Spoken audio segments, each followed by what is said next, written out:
Hello दोस्तों, आपका फिर से स्वागत है आज के हमारे न्यू वीडियो में। तो चलिए शुरू करते हैं आज की हमारी न्यू वीडियो। आज हम इस वीडियो में अपवर्तन के क्वेश्चन होगी, कुछ प्रैक्टिस करेंगे।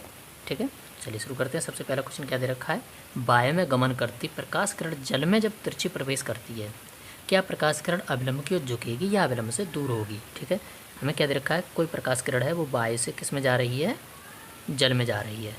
तो हमारा बाह्य हो जाएगा विरल माध्यम और जल क्या हो जाएगा हमारा सघन माध्यम। तो जब भी कोई प्रकाश किरण विरल से सघन में जाती है, विरल से सघन में जाती है तो वो अभिलंब की ओर क्या हो जाती है, झुक जाती है। तो अभिलंब की ओर क्या हो गए, झुकेगी। तो इसका आंसर क्या आ जाएगा हमारा, झुक जाएगी। ठीक, अब दूसरा क्वेश्चन देखते हैं। प्रकाश बाह्य से इतने अपवर्तनांक की कांच की प्लेट में, ये हमारा एन है, कितना दे रखा है 1.50। अपवर्तनांक कांच की प्लेट में प्रवेश करता है, कांच में प्रकाश की चाल क्या होगी।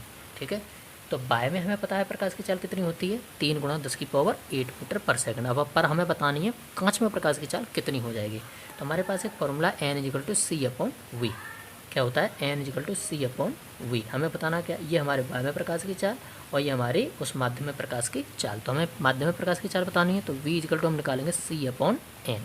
इसको इधर ले जाएंगे और इसको इधर ले जाएंगे। c हमें पता है 3 × 10⁸ और अपवर्तनांक कितना दे रखा है हमें 1.5। इसका पॉइंट हटा देते हैं हम यहाँ से, तो ये हो जाएगा हमारा, यहाँ से आप कर सकते हो इसको ऐसे कर लो, 30 × 10⁸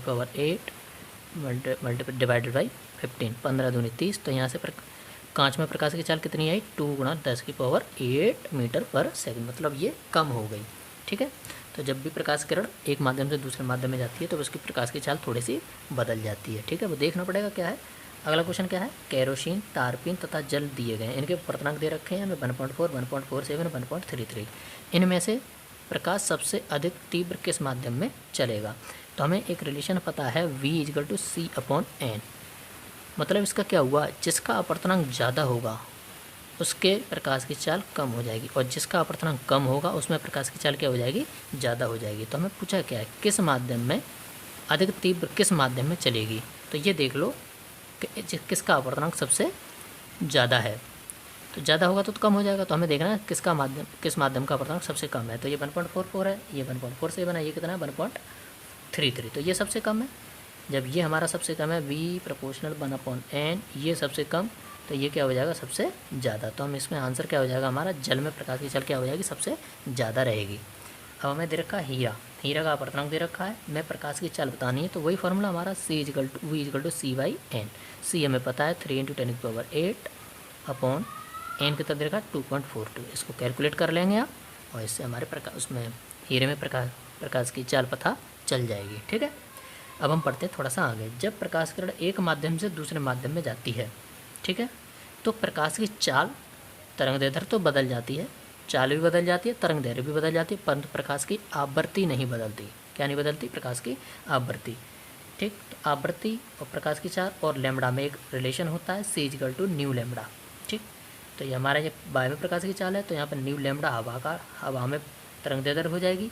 ठीक, प्रकाश की तरंगदैर्ध्य, और v/ν लैम्बडा, यहाँ से v उस माध्यम में प्रकाश की चाल और लैम्बडा उस माध्यम में प्रकाश का तरंगदैर्ध्य, और लैम्बडा वही की वही रहेगी हमारी। ठीक है, अब हम देखेंगे एक रिलेशन। ठीक है, n हमारा होता है बाह्य के सापेक्ष माध्यम का अपवर्तनांक। ठीक है, ये जो n है वो किसी माध्यम के सापेक्ष माध्यम का अपवर्तनांक होता है। ठीक है, तो n हम क्या लिख सकते हैं, c/v। c हमारा होता है हवा में प्रकाश की चाल और v होता है हमारे माध्यम में प्रकाश की चाल। तो c हम यहाँ से निकालेंगे तो क्या आ जाएगा, ν × लैम्बडा हवा। ऐसे v की जगह हम लिखेंगे तो ν × लैम्बडा माध्यम। तो न्यू से न्यू कट जाएगा हमारा, मतलब आवृत्ति से आवृत्ति कट जाएगी, तो हमारा क्या बचेगा, लैम्बडा हवा बट्टे लैम्बडा माध्यम। तो Nm/Na, m क्या था हमारा माध्यम और a क्या हमारा हवा।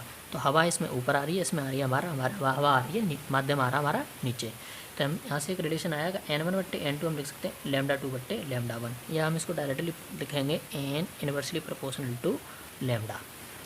ठीक, मतलब ये हो गया, अगर हमारा लैम्बडा बढ़ रहा है, या ऐसे समझो इसको, अगर हमारा अपवर्तनांक बढ़ेगा तो उसका लैम्बडा क्या हो जाएगा, कम हो जाएगा। ठीक है, चलिए बढ़ते हैं अगले क्वेश्चन की तरफ। अगला क्वेश्चन क्या कह रहा है, बाह्य में 6000 एंगस्ट्रॉम तरंगदैर्ध्य का प्रकाश 1.5 अपवर्तनांक वाले माध्यम में प्रवेश करता है। ठीक है, तो माध्यम में इसका वेग तथा आवृत्ति क्या होगी ज्ञात कीजिए। बाह्य में प्रकाश की चाल हमें पता है कितनी होती है, 3 × 10⁸ मीटर पर सेकेंड। ठीक, चलिए देखते हैं सबसे पहले एन इजिकल टू हमारा क्या होता है सी अपॉन वी। तो वी इजिकल टू क्या निकालेंगे हमारा सी बाई एन।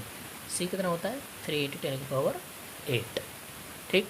उसके बाद एन हमारा कितना दे रखा है इसमें 1.5। यहाँ से पॉइंट हटाएंगे तो यहाँ पर 10 आ जाएगा, तो यह हो जाएगा 30 मल्टीप्लाइड बाई 10⁸8/15। 15 से ये 30 कट जाएगा 2 टाइम्स, तो 2 × 10⁸8 मीटर पर सेकंड।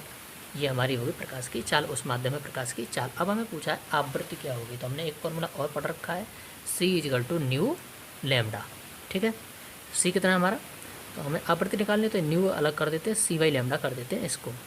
C कितना है 3 × 10⁸8 और लैम्डा कितना है 6000 एंगस्ट्रॉम। अब इसको समझो 6000 एंगस्ट्रॉम, इसको हमें लेके जाना है मीटर में। तो क्या करेंगे हम, हमने वीडियो में बता रखा था एक एंगस्ट्रॉम होता है 10⁻⁻10 मीटर। तो हम करेंगे 6000 गुणा एंगस्ट्रॉम की जगह 10⁻⁻10, तो ये कन्वर्ट हो जाएगा मीटर में। तो ये हो जाएगा हमारा 6 × 10⁻3 पावर इसमें से कम हो जाएंगी, तो 10⁻7। तो इसको लिखेंगे हम 6 × 10⁻7। इसको इससे मल्टीप्लाई डिवाइड कर देते हैं, तो 1/2। और ये जब ऊपर जाएगा तो ये पावर प्लस में हो जाएगी, और ये हो जाएगा हमारा ऐड, पावर ऐड हो जाएगी। और इसको हम डिवाइड कर देते हैं 0.5 × 10⁻15। ठीक है, और इसको कितना लिख सकते हैं 5 × 10⁻14। ठीक है, अगले क्वेश्चन की तरफ बढ़ते हैं। कांच और जल के अपवर्तनांक वायु के संदर्भ में। ठीक है, इसका मतलब ये हो गया कि वायु के सापेक्ष कांच का अपवर्तनांक और वायु के सापेक्ष जल का अपवर्तनांक हमें कितना दे रखा है 3/2 और 4/3। तो हम इसको लिखेंगे वायु के सापेक्ष कांच मतलब गिलास का अपवर्तनांक कितना दे रखा है 3/2। ऐसे ही वायु के सापेक्ष जल का अपवर्तनांक AN वाटर 4/3 दे रखा है। तो हमें पूछा गया है कांच का अपवर्तनांक जल के संदर्भ में। तो इस पॉइंट को थोड़ा सा याद रखेंगे, जब ऐसे लैंग्वेज देगी जल के संदर्भ में इसका अपवर्तनांक कितना होगा। ठीक है, तो मतलब ये पूछा है WNG, क्या पूछा है आपको WNG पूछा है। ठीक है, अब हम ऐसा करते हैं इसको इससे डिवाइड कर देते हैं ANG/ANW। ठीक, 3/2 डिवाइडेड बाई 4/3। तो ये हो जाएगा 3/2 डिवाइडेड बाई 3/4 मतलब 9/8। हम ANG को और क्या लिख सकते हैं, हमने आपको बताया था ANG को लिख सकते हैं हम NG/NA। इसको इधर लिख के दिखाते हैं, ANG को लिख सकते हैं NG/NA और इसको लिख सकते हैं NW/NA। ये हमारा कितना आया था 9/8। इसमें NA से NA कट गया हमारा। ठीक, बचा क्या NG/NW, NG/NW, और ये कितना आ रहा है हमारा 9/8। हमें पूछा क्या है WNG, तो आपको पता है WNG को क्या लिखोगे NG/NW, जो कि हमारा आंसर आ चुका है। ठीक है, NG/NW। अगर थोड़ा सा ऐसे पूछ लेता GNW, क्या करते हैं आप इसको इस वाली वैल्यू को पलट देते। अगर आपको ये पूछा होता ये तो हमारा हो जाएगा बताया, तो ये हमारा हो जाएगा WNG, इसको WNG लिख देंगे। तो ये तो हमारा 9/8 है, पर हमें अगर पूछा होता GNW, क्या पूछा होता GNW, तो जस्ट इसको रिवर्स कर देते, मतलब पलट देते इस वैल्यू को। ठीक है, चलिए देखते हैं। अब दे रखा है कांच के सापेक्ष वायु का अपवर्तनांक। चल कांच के सापेक्ष वायु मतलब ग्लास के सापेक्ष वायु का अपवर्तनांक दे रखा है 2/3 तथा वायु के सापेक्ष हीरे का अपवर्तनांक, वायु के सापेक्ष हीरा हमने मान लिया डायमंड, क्या मान लिया यहाँ पर हमने डायमंड। ठीक, ये दे रखा है 12/5। तो हमें पूछा है हीरे के सापेक्ष कांच का अपवर्तनांक क्या होगा DNG, हीरा मतलब D और G मतलब ग्लास, इसके सापेक्ष इसका अपवर्तनांक क्या होगा। तो कैसे निकालेंगे हम इसको, सबसे पहले हम इसको ओपन कर लेते हैं। तो इसको किस तरीके से लिखोगे NA/NG इजिकल टू 2/3। ठीक है, इसको कैसे लिखोगे ND/NA इजिकल टू 12/5। हम इसको इस तरीके से लिखने के लिए मतलब इस NG है हमारा। ठीक है, ये हम हवा वाला जो है इसको ऊपर लेके आते हैं, मतलब इसको पलट देते हैं NA/ND। तो ये कितना हो जाएगा 5/12। अब क्या करेंगे हम इसको ऐसे डिवाइड कर दे या इसको इससे डिवाइड कर दे, देखते क्या आता है हमारा NA/NG डिवाइडेड बाई NA/ND। ये कितना 2/3/12 5/12। तो यहाँ पर NA से NA हमारा कैंसिल हो गया, तो बचा क्या 1/NG/1/ND, और ये पलट जाएगा 2/3 और ये पलट जाएगा तो 12/5 हमारा ऐसे आ जाएगा। 3 चौक 12 4 दूनी 8/5, और ये क्या हो जाएगा 1/NG, और ये भी पलट जाएगा ये ND/1। तो ये कितना आया 8/5 ND/NG 8/5।